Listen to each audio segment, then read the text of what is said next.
प्रिय दर्शकों, नमस्कार। एक बार फिर से उपस्थित हूँ आप सबके सामने।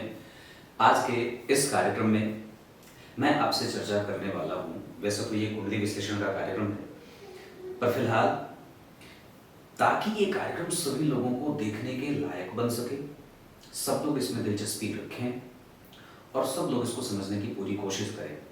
कुंडली अध्ययन इस वजह से आवश्यक है क्योंकि आप जो कर रहे हैं उसमें आपका विश्वास कभी कभी जो डगमगाता है वो क्यों डगमगाता है। आप इतने पराक्रमी हैं, सारी चीज़ें कर रहे हैं, अपनी सारी जुगत लगा रहे हैं, पर फिर भी जहाँ जो कोई रिक्त रह रहा है वो क्यों रह रहा है, इसको ही समझना होगा। शुरू करते हैं आज का कार्यक्रम। कहीं नहीं जाना है, बिल्कुल बन के रहिएगा। आज चर्चा के आरंभ में मंगल के तीसरे भाव में कन्या राशि में बैठे हैं। हालांकि मैं यहाँ पे सभी प्रकार की राशियों का फल बता दूंगा, पर मंगल के जन्म कुंडली में तीसरे भाव में बैठने का जो फल होता है वो अधिकांश जो रचनाकार हैं, ग्रंथकार हैं, ज्योतिष के मर्म के विद्वान हैं, जो आचार्य हैं, उन्होंने इसकी एक बात कमजोर लिखी है। उन्होंने ये लिखा कि जन्म कुंडली के तीसरे भाव के मंगल देव अगर भाई हो तो भाई का सुख न मिले, और अगर भाई हो तो भाई से मतभेद हो। मंगल चूंकि तीसरे भाव के कारक होते हैं और अपना संपूर्ण फल कोई भी कारक ग्रह उस भाव में बैठता है तो कई बार वो थोड़ा कमजोर करता है। चूंकि मंगल तीसरे भाव के कारक होते हैं, जब वो वहां अकेले बैठेंगे तो निस्संदेह थोड़ी बहुत कमजोरी पैदा करेंगे। और ग्रहों का थोड़ा बहुत भी कमजोर होना हम मनुष्यों के ऊपर बहुत व्यापक असर डाल देता है। ये बात समझनी होगी। तो मंगल देव जब कभी भी जन्म कुंडली के तीसरे भाव में बैठेंगे तो सबसे पहला कष्ट भाई से मिलेगा। दूसरा, उसका व्यापक अच्छा परिणाम बहुत ही उत्तम मिल जाता है, क्योंकि पापक ग्रह का जन्म कुंडली के तीसरे भाव में बैठना शुभ ग्रह के बैठने के बनिस्पत अच्छा होता है ना। अगर कोई शुभ ग्रह जन्म कुंडली के तीसरे भाव में बैठा तो सामान्यतया ठीक ठाक है, लेकिन अगर कोई पापक ग्रह जन्म कुंडली के तीसरे भाव में बैठ गया तो ये बहुत ज्यादा उत्तम बात हो जाती है। तो उत्तम परिणाम कैसे? तो व्यक्ति पराक्रमी होगा, भविष्य को समझने वाला होगा, उसके बाद वो साहसी होगा, निर्णय लेने में कोई जल्दबाजी नहीं करेगा, ऑब्जर्वेशन बहुत अच्छा होता है, और साथ ही साथ अपने जीवन के उद्देश्य को समझना चाहता है। वो ये जानना चाहता है कि वो किस लिए इस धराधाम पे आया है, उसका वास्तविक लक्ष्य क्या है। वो लक्ष्य को भंजा देना चाहता है। कहते हैं ना कि मेरे पास चेक तो है पर चेक किसी काम का नहीं।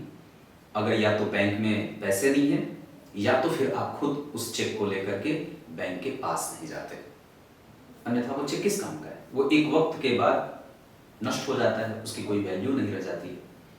तो ग्रहों को जब हम समझते हैं तो हमारी कुंडली हमारे जन्म के समय पे ग्रहों को कहाँ बिठाई थी। ग्रह और ज्योतिष, मुझे लगता है कि ज्योतिष समझने का ही विषय है।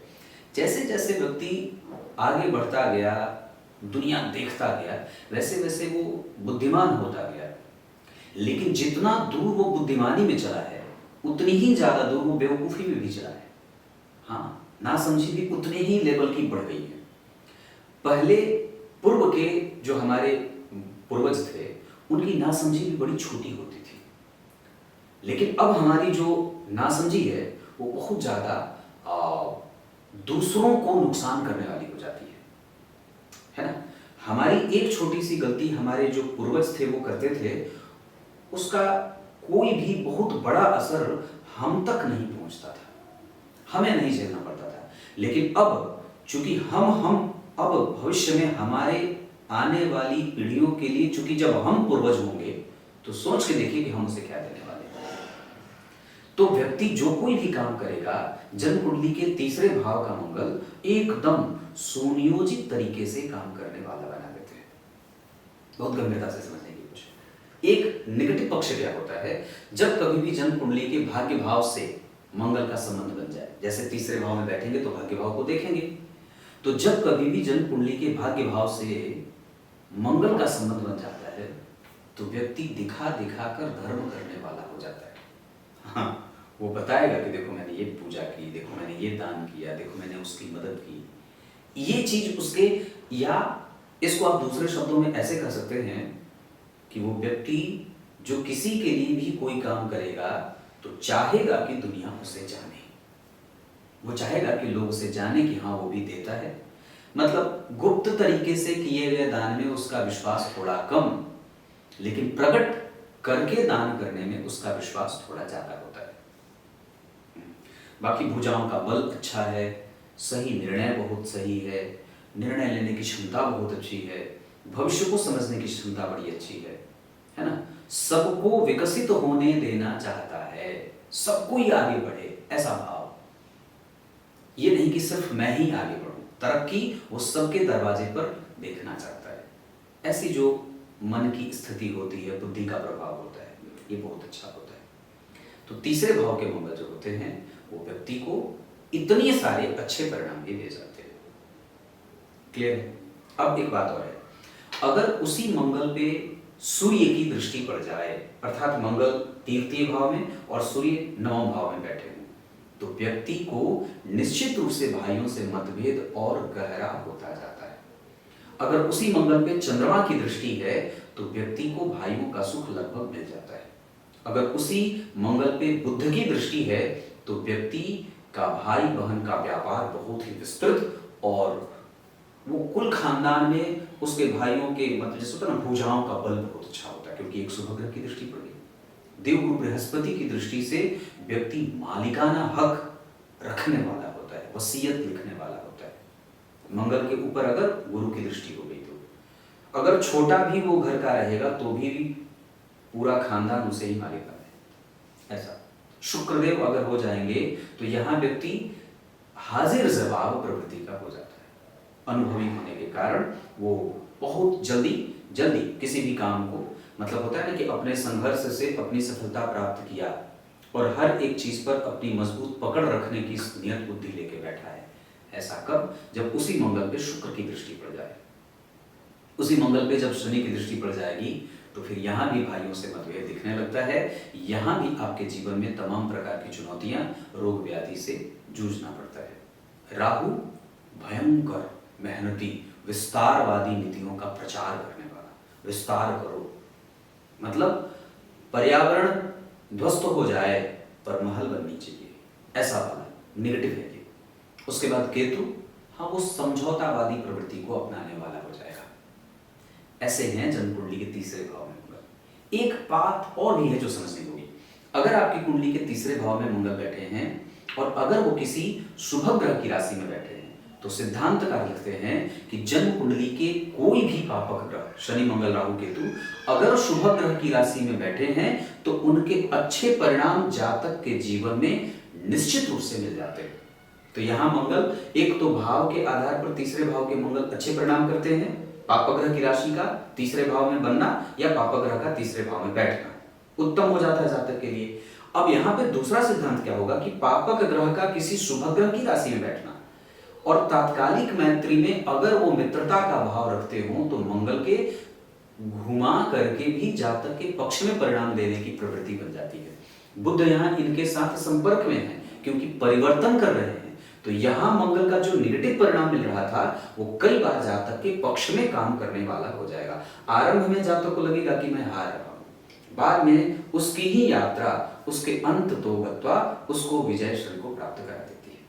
ऐसा मैंने क्यों कहा? क्योंकि अब मैंने ये बात कही आपसे कि अगर मंगल तात्कालिक मैत्री में हो, किसी भी प्रकार से संबंध बनाते हो शुभ ग्रह से या शुभ ग्रह की राशि में बैठे हो या परिवर्तन, यहाँ तो आप देख ही रहे हैं कि सामान्यतः आप कर ही रहे हैं मंगल बुध की राशि में, बुध मंगल की राशि में, तो ये जो पक्ष होगा वो जातक के लिए काम करने वाला हो जाएगा, सकारात्मक।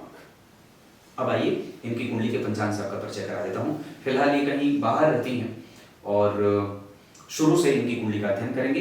ये इनकी कुंडली पे भी लागू होगा और उस हर एक व्यक्ति को लागू होगा ये सिद्धांत जो मैंने मंगल के बारे में बताया है, जिसकी कुंडली में मंगल यहाँ ऐसी स्थिति में बैठे होंगे। अब यहाँ से अगर पंचांग का अध्ययन करते हैं तो पंचांग का अध्ययन इस वजह से आवश्यक है भगवान, क्योंकि पंचांग ही है जो आपको ग्रहों को ये बताता है कि हाँ आप इतने प्रतिशत बलवान हैं, ग्रहों की अवस्था तो चलो ठीक है बताती ही है उसकी इंटेंसिटी, पर उससे भी ज्यादा इस बात से कुंडली में बैठे ग्रहों को बल मिलता है कि सूर्य का आयन क्या है।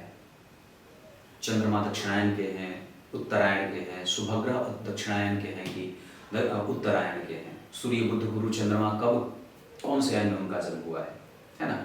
तो इतनी सारी चीजें हैं। पौष माह में जो लोग जन्मे होते हैं उनके समझने की शक्ति बड़ी अद्भुत होती है, वो विशाल दृष्टिकोण वाले होते हैं। उसके बाद उत्तरायण में जितने भी ग्रह होते हैं शुभ ग्रह, उत्तरायण में जितने भी शुभ ग्रह होंगे, और वैसे भी इनका जन्म जो हुआ है वो बुधवार को रोहिणी नक्षत्र शुक्ल पक्ष के त्रयोदशी तिथि, तो उत्तरायण में आप जरा विचार करिए। तो उत्तरायण में शुभ ग्रह बुध गुरु शुक्र चंद्रमा बलवान हो गए, सकारात्मक हो गए। शुक्ल पक्ष के चतुर्दशी तिथि त्रयोदशी तिथि के चंद्रमा शुभ ग्रह हो गए। चंद्रमा शुभ ग्रह भी होते हैं और पाप ग्रह भी होते हैं। बुध शुभ ग्रह का भी परिणाम करते हैं, पाप ग्रह का भी परिणाम करते हैं। शुक्र नेचुरली शुभ ग्रह होते हैं, गुरु सदैव शुभ ग्रह है, मतलब नैसर्गिक रूप से। लेकिन बुध और चंद्रमा काफी संवेदनशील ग्रह होते हैं। ये शुभ ग्रह के प्रभाव में आते हैं तो शुभ ग्रह, पाप ग्रह के प्रभाव में आते हैं तो पाप ग्रह। विशेष होती है सिद्धांत बुध के साथ लागू होता है। चंद्रमा पक्ष के बल से शुभ और पापक होते जाते हैं। तो यहाँ पे शुक्ल पक्ष की त्रयोदशी तिथि के चंद्रमा जातक के लिए शुभ परिणाम देने वाले होंगे, जो जातक के मन बुद्धि चित्त को शांत और व्यवस्थित रखने में सहायता करेंगे। जन्म हुआ है बुधवार को, और बुध इस कुंडली के 12वें भाव के स्वामी होकर के पंचम भाव में वृश्चिक राशि में, और किसी भी पापक ग्रह के संपर्क में तो नहीं पर शुभ ग्रह के संपर्क में जरूर है, चंद्रमा का संबंध है। इस बुध से 4 घर आगे गुरु बैठे हुए हैं। ये जो स्थिति बनी हुई है कुंडली को, वो बुध को बल देने वाली है। लेकिन बुध पंचम भाव में अकेले जब होंगे तो कई बार व्यक्ति को वक्त पे उसकी बुद्धि काम करते नहीं देखी जाती है।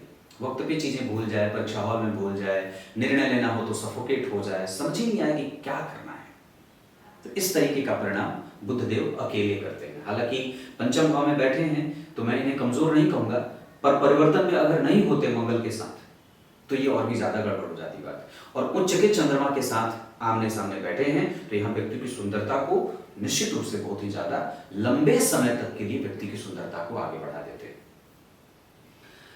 रोहिणी नक्षत्र, ये विचार करिए तो शुक्र की राशि है, वृष राशि में चंद्रमा रोहिणी नक्षत्र में जाते हैं।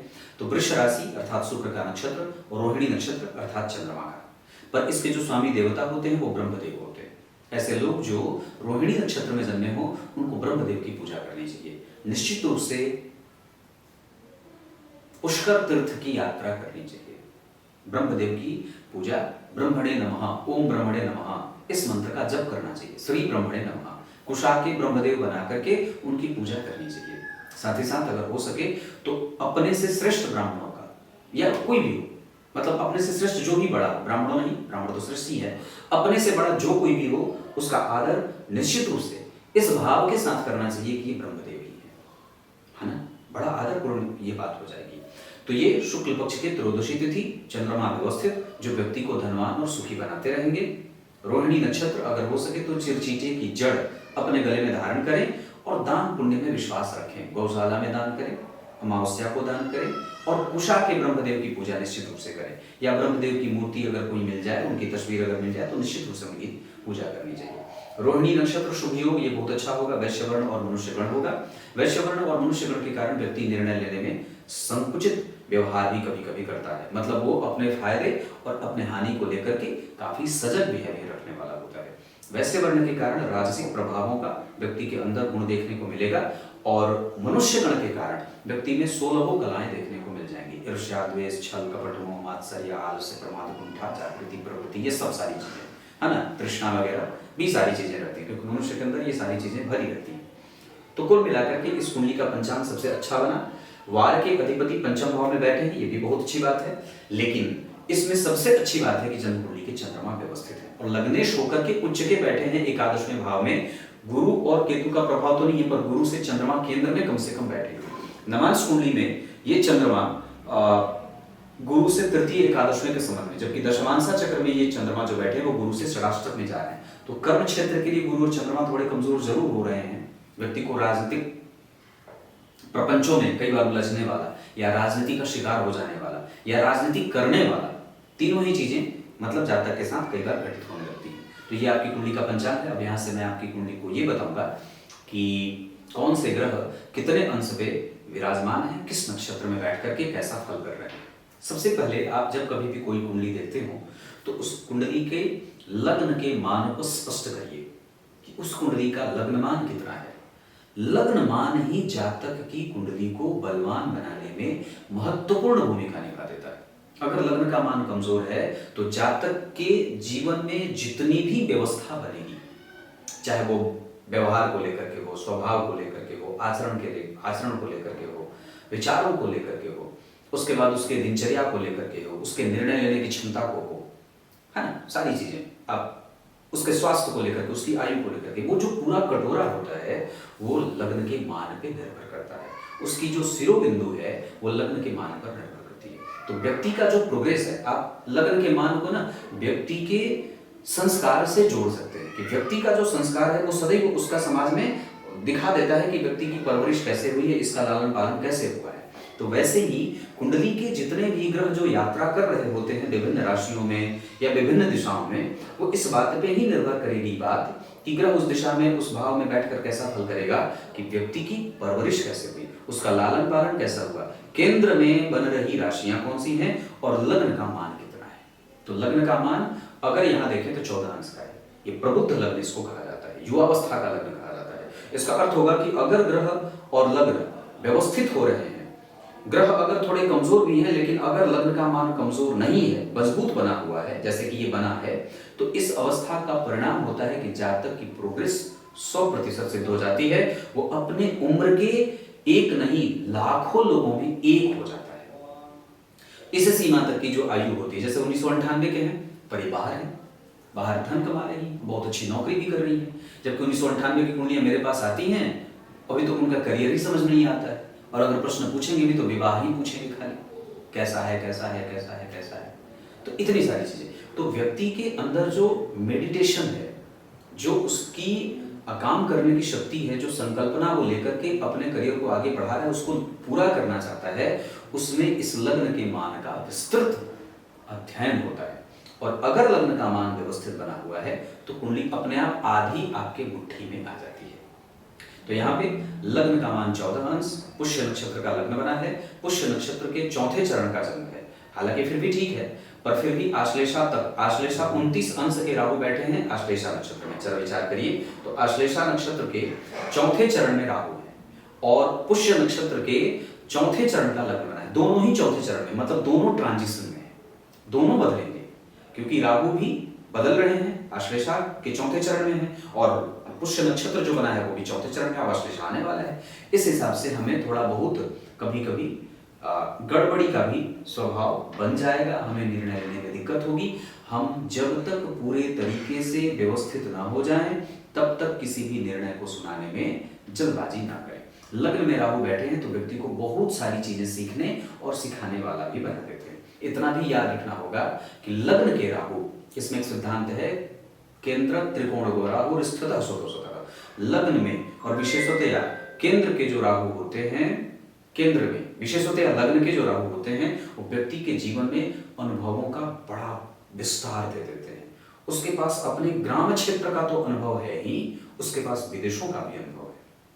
वो अपनी भाषा तो जानता ही है, साथ ही साथ वो कई सारी भाषाओं का भी जानकार होता है। तो ये सारी चीजें जो व्यक्ति के जीवन में बहुमुखी प्रतिभा आ रही, वो लेखक भी है, वो कवि भी है, वो इंजीनियरिंग भी करता है, वो कला को भी समझता है ना, वो बहुत छोटी छोटी बारीक सी चीजों का अध्ययन भी करता है ना। तो ये जो इंजीनियरिंग का सर्विस हो जाए, उसके बाद आप जल से संबंधित सारा व्यवसाय हो जाए, ये तो रोहिणी नक्षत्र के चंद्रमा भी हो जाएंगे लग्न में लग्नेश होने के कारण, और ऊपर से लग्न में राहु बैठे हैं तो व्यक्ति को जल, मछली, इत्र, सुगंध, पेट्रोलियम, ये खान पान, आइसक्रीम, ये दूध से बनी सामग्री, इन सभी चीजों का व्यापार या इन सभी चीजों को समझने वाला, या ज्योतिष भी हो जाए, कला भी हो जाए, है ना, व्यवसाय भी हो जाए, क्योंकि कर्क लग्न की कुंडली बनी है तो व्यवसाय भी व्यक्ति की बहुत अच्छी हो जाती है, समझने वाला होता है, ऑब्जर्वेशन बहुत अच्छा होता है, इमोशन बहुत अच्छा होता है ना, सेंटिमेंट होता है व्यक्ति में, सेंटिमेंटल अटैचमेंट बहुत जल्दी, वो किसी को बहुत जल्दी पकड़ लेने वाला होता है, जिससे बंध जाए उसको छोड़ना वो नहीं चाहता है, सबके साथ अपने संबंधों को बहुत दूर तक ले जाना चाहता है ना, कनेक्टिविटी उसकी बड़ी अच्छी होती है, वो सबके हृदय का मालिक होता है है ना, किसी के साथ भी उसके शत्रुता भरे व्यवहार नहीं होते। तो ये जो बहुत छोटी अवस्था में बहुत बड़ा और अच्छा खासा जो एक्सपीरियंस होता है वो लग्न में बैठे राहु दे देते हैं। ये बात बहुत समझनी होगी। 29 अंश 11 गला और लग्न के अधिपति 10 अंश पे बैठे हैं रोहिणी नक्षत्र में। चंद्रमा का विवाह दक्ष प्रजापति की 27 कन्याओं से हुआ था, जिसमें वो सबसे ज्यादा प्रेम चंद्रमा रोहिणी से करते थे। 27वां नक्षत्र जो नाम से भी आखित है और उनमें सबसे ज्यादा प्रेम चंद्रमा रोहिणी नक्षत्र से करते थे। इस वजह से यहाँ वो बड़े अच्छे हो जाते हैं और यहाँ के चंद्रमा व्यक्ति के समस्त इच्छा और आकांक्षाओं की पूर्ति कराने वाले भी हो जाते हैं। लग्न के अधिपति अगर लग्नेश आपकी कुंडली का कोई भी ग्रह बनता हो, इस सिद्धांत में भी बात आई है कि अगर जन्म कुंडली का लग्नेश एकादशवें भाव में बैठता है, गुरु को छोड़ करके अगर आपकी कुंडली का कोई भी ग्रह लग्नेश बनता है और एकादशवें भाव में बैठा है तो आपको भरा हुआ इंसान बना देगा। आप अंदर से भी भरे हैं, बाहर से भी भरे हैं, चाहे आप समाज को दिखाने के लिए भरे रहें, चाहे अपने आप को जानने और समझने के लिए भरे रहें। यह व्यक्ति कभी भी रिक्त नहीं होता है। सूर्य से चर्चा करते हैं। सूर्य आपकी कुंडली में 14 अंश 49 कला पूर्वाषाढ़ा नक्षत्र में बैठे हैं और मैं समझता हूं कि शुक्र के साथ बैठे हैं तो कोई गड़बड़ी नहीं है। हालांकि शुक्र वहां जो बैठे हैं वो सूर्य के नक्षत्र में बैठे हैं, तो यहाँ सूर्य और शुक्र का जो परिवर्तन है नक्षत्र का, ये बहुत ही उत्तम बात हो जाएगी। और सप्तम भाव के ठीक पीछे सूर्य शुक्र बैठे हैं तो ये कई बार छोटी मोटी गड़बड़ी भी पैदा करते हैं वैवाहिक संबंधों को लेकर के, क्योंकि इस भाव के स्वामी इससे चतुर्थ में जरूर बैठे हैं लेकिन नीच के बैठे हैं, जिनका नीच भंग हो नहीं रहा है। नवांश कुंडली में वो चंद्रमा नीच के, शनि नीच के हो रहे हैं, तो ये दूसरे तरीके का नीच भंग होगा। कई बार लोग मुझसे पूछते हैं कार्यक्रम में, कमेंट में, कि पंडित जी ग्रह अगर नीच का है और अगर वर्गोत्तम हो गया तो क्या वो बलवान हो गया? मैंने कहा हाँ बिल्कुल, अगर ग्रह वर्गोत्तम है तो वो सबसे ज्यादा बलवान हो गया, है ना, और वो ग्रह संपूर्णतः आपके पक्ष में काम करने वाला हो जाता है। तो यहाँ पे शनि नीच भंग भले नहीं हो रहा है लेकिन नवांश कुंडली में अपनी ही राशि या उसी राशि को प्राप्त करने के कारण वर्गोत्तम हो जाएंगे और वर्गोत्तम ग्रह बली हो जाता है।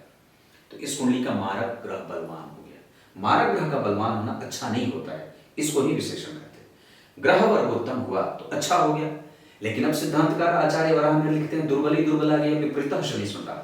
शनि दुर्बल होकर के बलवान हो जाते हैं और बलवान शनि कई बार कमजोर परिणाम कर लेते हैं, जातक के जीवन में चुनौतियों का सामना करने पर विवश कर देते हैं।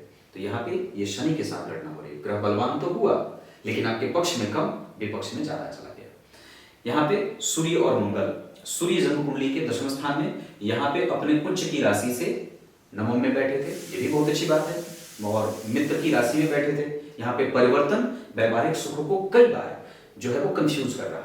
यहाँ पे चंद्रमा और शनि विषदोष डालने का काम कर रहे हैं, लेकिन शुभ कर्तृ योग जरूर लगेगा क्योंकि गुरु आगे और पीछे चंद्रमा। इस वजह से विवाह टूटने की स्थिति में नहीं होगा, लेकिन अनुभव तो जरूर दे सकता है खट्टा मीठा। इस कारण से हमें जब कभी भी विवाह करना हो तो धनु राशि धनु लग्न, वृष राशि वृष लग्न और साथ ही साथ मकर राशि मकर लग्न के जातकों से विवाह अच्छा रहेगा। विवाह की दिशा उत्तर रहे तो ज्यादा बढ़िया, मतलब यमुनानगर हरियाणा से उत्तर दिशा की तरफ या देश के उत्तरी क्षेत्र की तरफ भी इसे कहा जा सकता है।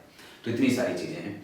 चंद्रमा और सूर्य की बात हो गई, सूर्य पे मंगल की दृष्टि है, इस वजह से व्यक्ति साहसी और भी ज्यादा होगा। तो पहला साहस तो यहाँ पे मंगल दे रहे थे और दूसरा साहस यहाँ से मंगल की दृष्टि के कारण मिल गई। शुक्र जन्म कुंडली के 6वें भाव में कभी कभी नेत्र रोग या गले की समस्या। वैसे आप जब विचार करेंगे तो चंद्रमा की राशि लग्न में बनी है, उच्च के बैठे हैं और ये चंद्रमा सूर्य से 6ठे 8वें बैठे हैं, जिसके कारण व्यक्ति बुद्धिमान हो जाता है, नौकरी पेशा करने वाला, बाद में चलकर के भविष्य में व्यापार करने वाला। लेकिन अच्छी बात है कि व्यक्ति का व्यापारिक बिहेवियर बहुत अच्छा होता है।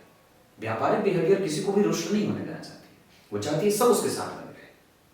और इतना ही नहीं, ये जो चंद्रमा होते हैं या जो रोहिणी नक्षत्र है, वृष राशि है, ये मुखड़े को, कंठ को, तालू को, गर्दन को, गले को, है ना, टॉन्सिल को, इसको रिप्रेजेंट करती है। तो इन सभी चीजों से व्यक्ति कभी भी परेशान नहीं हुआ, क्योंकि इस भाव के स्वामी जन्म कुंडली में शुक्र के साथ बैठे, चतुर्थेश के साथ, और चंद्रमा उच्च के होकर के बैठे हैं। तो लग्नेश अगर उच्च का, लग्न का मान अगर उच्च का, लग्नेश के ऊपर किसी भी पाप ग्रह की कोई दृष्टि नहीं है, केतु देख करके उसके पक्ष में ही निर्णय देंगे। तो इस वजह से व्यक्ति का स्वभाव, चिंतन, व्यवहार, आयु, स्वास्थ्य, समृद्धि, ये सारी चीजें उसके पक्ष में आ जाएंगी। मंगलदेव जन्म कुंडली में 23 अंश के बैठे हैं, अपने ही नक्षत्र में, चित्रा नक्षत्र में होने के कारण व्यक्ति की एनर्जी को व्यवस्थित करने में व्यक्ति का दिमाग ज्यादा, मैं अपनी एनर्जी कहां लगाऊं, ये धन कहां लगाया जाए, ये व्यापार कैसे शुरू किया जाए। ये जो तमाम प्रकार के उसके दिमाग में प्रोग्रेसिव प्रश्न हैं वो मंगल के ही कारण बनते हैं। बुध जन्म कुंडली में बैठे हैं 25 अंश के, वो वक्त पे व्यक्ति के बुध का प्रभाव कई बार कंफ्यूज कर जाए। मैंने इस पे बहुत बार बात बताई है कि बुध और चंद्रमा जब आमने सामने होते हैं तो व्यक्ति की सुंदरता को तो चार चांद लगा देते हैं, लेकिन निर्णय लेने की क्षमता को कमजोर कर देते हैं। आप ठीक उसी तरीके से इसको समझ सकते हैं कि एक बहुत ही सुंदर प्रकृति ने एक बड़ी सुंदर महिला बनाई, कुछ बढ़िया सुंदर जाति का बना दी और उसको गूंगा बना दिया, या कुछ उसमें एक बहुत ही ऐसी खोट बना दी जिसके कारण उसकी सारी सुंदरता फीकी पड़ जाए। तो ऐसा कभी कभी हो सकता है, क्योंकि बुध अकेले पंचम भाव में बैठे हैं तो वो निर्णायक, जब व्यक्ति को निर्णय देना होगा उस समय व्यक्ति की ऊर्जा उसके पास से दूर बैठी जाएगी, ऐसा होगा। देवगुरु बृहस्पति 27 अंश पे बैठे हैं और दूसरे सर्वाधिक ग्रह बन रहे हैं जो अंशों के साथ विराजमान हैं। अमात्य कारक होंगे पूर्वा भाद्रपद नक्षत्र में बैठ करके, अपने ही नक्षत्र में बैठ करके। मंगल का प्रभाव नहीं है, शनि का प्रभाव नहीं, किसी ग्रह का कोई नेगेटिव प्रभाव नहीं है। और इस कुंडली के लिए वो भाग्य भाव के स्वामी होकर के अष्टम भाव में बैठे हैं। अष्टम भाव के स्वामी जन्म कुंडली के दशम में बैठ करके चतुर्थ भाव को, तो ये माता पिता के घर से दूरी बन जाती है, या कई बार पिता के साथ संबंधों को कमजोर, या कई बार पिता के स्वभाव और जो होती है ना स्वास्थ्य को कमजोर कर देता है। भाग्य भंग योग यहाँ गुरु लगा देंगे। अष्टम भाव में बैठने के कारण व्यक्ति को एक तरफा विचार करने वाला कई बार अपनी दशा काल में बना देंगे। और अष्टम भाव में बैठे हैं अपने नक्षत्र के। अब जरा ध्यान से देखिए, तो गुरु अपने नक्षत्र के और सूर्य और शुक्र का आपस में क्रमशः परिवर्तन हो गया। शनि जन्म कुंडली में दशम स्थान में बैठे थे, यहाँ भी जन्म कुंडली में मेष राशि में बैठे थे, बलवान हो गए। यहाँ बुध जो है वो वृश्चिक राशि में बैठे हैं और यहाँ पे कुंभ राशि में बैठे, जिसका स्वामी जन्म कुंडली में तीसरे भाव में व्यक्ति को नौकरी देने वाला। यहाँ पे सूर्य स्वग्रही मंगल के साथ, यहाँ मंगल जो है वो कन्या राशि में बैठे थे, जिनके बारे में मैंने चर्चा की थी कि मंगल और बुध का आपस में परिवर्तन हो रहा है। तो ग्रह कहीं ना कहीं जो आपस में अटखेलियां कर रहे हैं, जो आतिशबाजी है, वो जातक के पक्ष में है। यहाँ शुक्र धनु राशि में, जिस राशि में बैठे उस राशि का अधिपति उनको देख रहा है, तो शुक्र का भी बल आपके पक्ष में आ गया। यहाँ पे बुध जन्म कुंडली के अष्टम भाव के स्वामी होकर के बैठे थे, लाभेश होकर के बैठे हैं और मित्र की राशि में मित्रस्थ होकर के बैठे हैं। इस वजह से व्यक्ति को माता पिता, भाई बहन, सास ससुर, ससुराल का सुख, ये सब बहुत ही उत्तम पक्षों का मिल जाता है। तो ये आपकी कुंडली के गुरु हो गए। शुक्र जन्म कुंडली में आत्मकारक होंगे, इस कुंडली का सुखेश विचार करिए, और लाभ भाव के स्वामी ही जन्म कुंडली में आत्मकारक हो रहे हैं। उनकी जो दूसरी राशि बनी है वहां पे सप्तम भाव में बनी है और एक राशि जन्म कुंडली के 12वें भाव में बनी है, लेकिन इस भाव में कोई भी ग्रह नहीं बैठा है। इस वजह से शुक्र की ये राशि नष्ट हो जाएगी। नष्ट इसलिए हो जाएगी कि आत्मकारक ग्रह की राशि में अगर कोई भी ग्रह नवांश चक्र में बैठ जाता है तो उस ग्रह का प्रभाव और भी ज्यादा जातक के पक्ष में काम करने वाला हो जाता है, जो कि यहाँ नहीं हो रहा है। इसको होना चाहिए था, यहाँ पे कोई भी ग्रह बैठना चाहिए था, लेकिन 12वें भाव के स्वामी होकर के द्वितीय भाव में बैठे हैं तो व्यक्ति का संबंध बाहर ही रह जाएगा और वो बाहर ही सेटअप भी हो जाता है, और बाहर रहना कई बार व्यक्ति को अच्छा भी लाभ दे जाता है। तो ये बात मैंने आपसे शुक्र तक की कही, शनि तक की बात कही। विचार करिए आत्मकारक ग्रह ने किस तरीके से जातक की सुरक्षा की। यहाँ पे शुक्र जन्म कुंडली के छठे भाव में शुभ ग्रह की राशि में बैठे थे, यहाँ वो शुक्रदेव शुभ ग्रह की राशि में बैठे। अगर यही इधर उधर तितर बितर हो जाते या शुक्र के ऊपर गुरु की दृष्टि नहीं पड़ती तो यहाँ का आत्मकारक ग्रह कमजोर परिणाम करने लगता। दशमांशा चक्र को अलग से समझते हैं। दशमांशा चक्र में कर्क लग्न की कुंडली बनती है, चंद्रमा शनि के साथ बैठे हैं जो सप्तमेश होते हैं, उच्च के सूर्य यहाँ पे धन भाव के स्वामी होकर के विराजमान है। ये पक्ष यहाँ बहुत उत्तम परिणाम देने वाला जातक के लिए हो जाएगा, क्योंकि केंद्र के स्वामी, जरा विचार करिए तो धन भाव के स्वामी लग्न के स्वामी के साथ केंद्र में आ गए, और जन्म कुंडली में केंद्र का स्वामी यहाँ भी अपने से 4 घर आ गए, यहाँ भी केंद्र के स्वामी अपने से 4 घर आ गए, यहाँ भी जन्म कुंडली में केंद्र के स्वामी जो थे पापग्रह होकर के तीसरे भाव में बैठे थे। यहाँ इनका केंद्र में होना अच्छा था, यहाँ इनका केंद्र में होना ही अच्छा था, और यहाँ इनका इनसे 3 घर आगे जाना अच्छा था। यहाँ नौकरी की सुरक्षा, यहाँ व्यापारिक विचार और धनवान होने का सुख। बुध नीच के थे, जिनका नीच भंग नहीं हो रहा है, परंतु कैसे होगा कि शुक्र नीच के बुध नीच के दोनों परस्पर आमने सामने बैठे ग्रहों का नीच भंग कर रहे हैं। इस वजह से यहाँ पे बुध नीच के जो बैठे हैं उन पे शुक्र की दृष्टि, या ये कह सकते हैं कि शुक्र की उच्च दृष्टि बुध की सुरक्षा कर रही है और बुध की उच्च दृष्टि शुक्र की सुरक्षा कर रही है। इस वजह से दोनों ही ग्रहों का प्रभाव जातक के पक्ष में आएगा कारोबार के लिए। यहां मंगल का छठवें भाव में बैठना, परिवर्तन मंगल और गुरु का, ये अपने आप में व्यक्ति को साहसी, विलक्षण प्रतिभा वाला, श्रेष्ठ। और मंगल यहां भी ठीक हो गए थे परिवर्तन के कारण, मंगल जन्म कुंडली में यहां भी ठीक हो गए थे भाव के अधिपति के साथ, मित्र के साथ बैठने के कारण, और मंगल यहां भी अच्छे हो गए हैं। तो कर्क लग्न की कुंडली के लिए सबसे ज्यादा बलवान किसको होना चाहिए? गौर करिए, मंगल को, क्योंकि वो केंद्र और त्रिकोण के स्वामी होते हैं। केंद्र और त्रिकोण के स्वामी होने के कारण मंगल देव का बलवान होना अत्यंत ही महत्वपूर्ण होगा। ये बार बार इतना फोन आता है, इसको वो कर देते हैं। हाँ, तो मंगल का बलवान होना अत्यंत आवश्यक होगा। दूसरी बात कि केंद्र में कोई ग्रह नहीं बैठा, एकमात्र सिर्फ शनि बैठे हैं, और वो भी वर्गोत्तम होकर के। तो जन्म कुंडली जब कर्क लग्न की बनी हो, केंद्र में चर प्रकृति की राशि बनी हो, तो लाभ भाव बड़ा सुरक्षित होना चाहिए। वहां पे चंद्रमा बैठे हैं, नवम भाव बड़ा सुरक्षित होना चाहिए। इस भाव के स्वामी अष्टम में है, इस वजह से कहीं ना कहीं लाभ भाव के चंद्रमा व्यवस्थित परिणाम दे तो रहे हैं, पर उनके ऊपर किसी भी शुभ ग्रह की दृष्टि नहीं है। बुध की दृष्टि जा रही है, जो इस कुंडली के लिए 12वें और तीसरे के स्वामी होते हैं, अच्छे भाव के स्वामी नहीं होते। इस वजह से यहाँ पे हमें अपने निर्णय को, जब कभी भी हम निर्णय लेने जाएं, तो उसके सारे पक्षों को समझना होगा, विशेषतया कब? चंद्रमा और बुध की दशा में। क्लियर है? अब अष्टक वर्ग पे ध्यान लेके आऊं। व्यवहार बहुत अच्छा, आयु बहुत अच्छी, और जीवन का लक्ष्य भ्रम में है, उसे ठीक करना होगा। साथ ही साथ व्यक्ति की महत्वाकांक्षा बहुत उसके मस्तक पे विराजमान है। वो बहुत सारी चीजें प्राप्त करना चाहता है। वो व्यापार से भी धन कमाना चाहता है, नौकरी से भी धन कमाना चाहता है, शेयर बाजार से भी धन कमाएगा, और सही निर्णय भी लेना चाहता है। वो फंसना नहीं चाहता है। वाणी पे थोड़ा संयम बरतना होगा, या किसी भी काम को शुरू करने से पहले आपके दिमाग में जो बहुत सारी परिस्थिति बनती है, ये भी हो जाएगा, ये भी हो जाएगा, इसको ठीक करने के लिए सूर्य की उपासना करनी चाहिए। इस कुंडली के विचार बेड़ियों में जकड़ रहे हैं। व्यक्ति जब भी कोई काम शुरू करना चाहता है, कोई किसी के साथ संबंध आगे बढ़ाना चाहता है, वो उसके निगेटिव पक्षों को कई बार उसके दिमाग में जल्दी चीजें हावी होती हैं। ऐसा इसलिए क्योंकि द्वितीय भाव विचारों के बनने का होता है, वो छठे भाव में बैठा है। किसी शुभ ग्रह का कोई प्रभाव नहीं। शुक्र और सूर्य बैठते हैं तो कई बार एक बहुत एनर्जी देता है और दूसरा आपको सुस्त बना देता है। तो विचारों में कि मुझे जल्दी निर्णय लेना है, और कि मेरा निर्णय गलत ना हो, इस उहापोह की स्थिति से निकलना चाहते हैं, अपने आप को मजबूत निर्णय लेने वाला बनाना चाहते हैं। कोई भी निर्णय आपका गलत साबित ना हो, तो आपको सिर्फ सूर्य की पूजा करनी चाहिए, क्योंकि विचार ही व्यक्ति के कमजोर है ना। कोई भी काम का इनिशियल जो एक्सपीरियंस होता है वो बहुत ही मायने रखता है, और वहीं पे अगर निगेटिविटी आ जाती है तो कई बार व्यक्ति का परिणाम, चूंकि द्वितीय भाव से परिणाम का भी विचार किया जाता है, तो व्यक्ति कई बार उसके परिणाम के बारे में सोच करके वो कंफ्यूज होता रहता है। पराक्रमी आप निश्चित रूप से बहुत हैं। ये कुंडली अपने पीछे संपत्ति भी छोड़ के जाएगी। निवेश सोने चांदी की कंपनियों में, फैक्ट्रियों में या सोने चांदी में किया जा सकता है।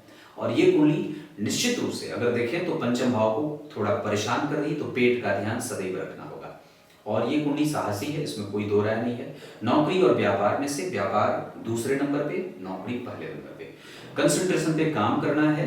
गला, कफ, गले में कोई बीमारी तो वैसे नहीं है जैसे मैंने पूर्व में बताया था, पर अष्टम भाव में जब गुरु बैठते हैं तो कई बार पेट का रोग, जॉन्डिस, पीलिया या कफ जनित बीमारियां वक्त के हिसाब से दे जाते हैं।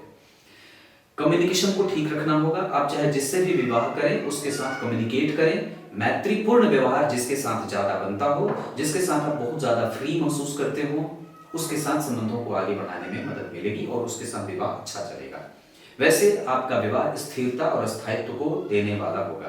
कई बार होता है कि कुछ ऐसे जन होते हैं जिनके जीवन में जैसे ही वो विवाह के सूत्र में बंधते हैं वैसे ही धमाचौकड़ी मच जाती है, बहुत बेचैनी हो जाती है। लेकिन यहाँ पे विवाह में स्थिरता देखने को मिल रही है नवांश कुंडली के ग्रहों के कारण। हाँ, निश्चित रूप से व्यक्ति अपने जन्म स्थान से दूर रह करके ही विवाह का सुख भोगेगा, इसमें कोई दो राय नहीं है।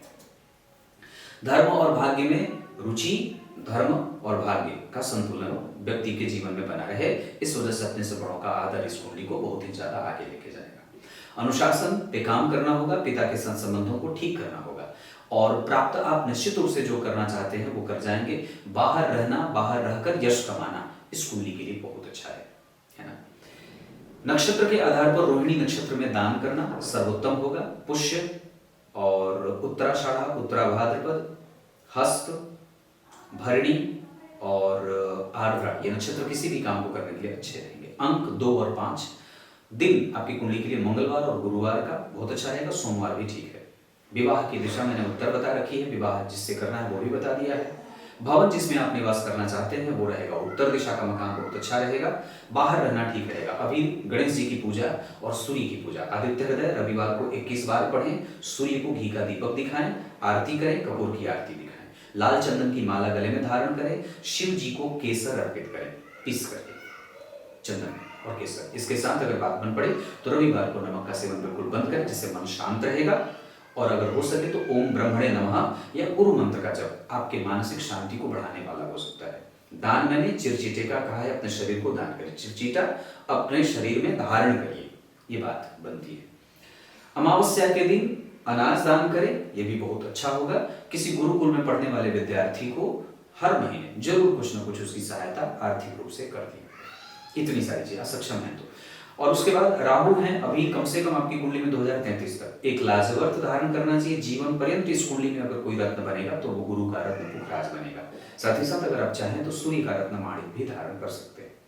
इतनी सारी चीजें हैं। नियमित दिनचर्या का पालन इस कुंडली को बहुत आगे बढ़ाएगा। मांसाहार का त्याग रविवार, गुरुवार और शनिवार को तो बिल्कुल भी ना करें, अवस्था के हिसाब से अगर बात करें तो। उसके बाद ये कुंडली मेहनत करके धन कमाएगी और किसी के भरोसे रहने वाली नहीं है। इस कुंडली में धन अटकने का योग लगा हुआ है और कम्युनिकेशन को कभी कभी कमजोर पड़ने का योग लगा हुआ है, मंगल और कई बार मंगल के कारण और सूर्य के कारण। तो धन अटकने का योग सूर्य के कारण और मंगल के कारण लग रहा है।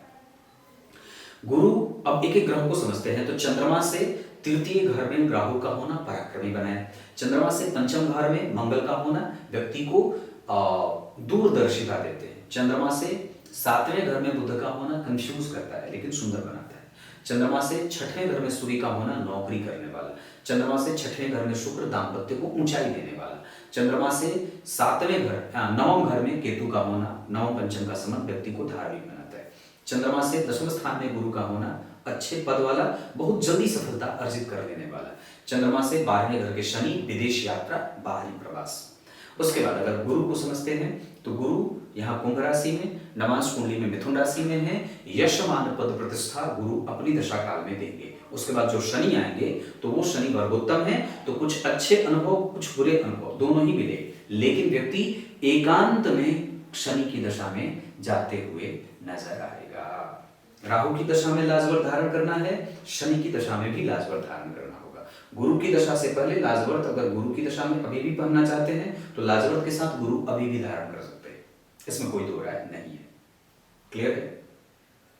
शेयर बाजार 100% का योग लगा के बैठा है। विवाह आप कुंडली मिलाकर करें, क्योंकि यहाँ पे शनि चंद्रमा बैठे तो थोड़ा बहुत संघर्ष दे रहे हैं, जरूर ही कंफ्यूजन होगा विवाह का निर्णय लेने में। तो कुंडली मिलाएं। जिसको ज्योतिष कहे या जिसके साथ आप बहुत ज्यादा मैत्रीपूर्ण वातावरण महसूस करते हो, सिख और हिंदू अलग अलग नहीं है तो कोई भी नहीं, सारे हिंदू सनातनी हैं, पर फिर भी सिख और हिंदुओं में कोई अंतर नहीं, क्योंकि सिखों का जो सिख धर्म की जो व्याख्या है वो हिंदुओं की सुरक्षा के लिए ही की गई थी, है ना। संगठन वो जो एक धर्म विशेष बनाया गया वो अलग नहीं है। हमारे प्राचीन काल में पूर्व में हमारे यहाँ 4-4, 5-5 पुत्रों का योग बनाया गया। एक को ब्राह्मण बनाया, दूसरे को क्षत्रिय, तीसरे को वैश्य, चौथे को शूद्र बनाया, एक को सन्यासी बनाया।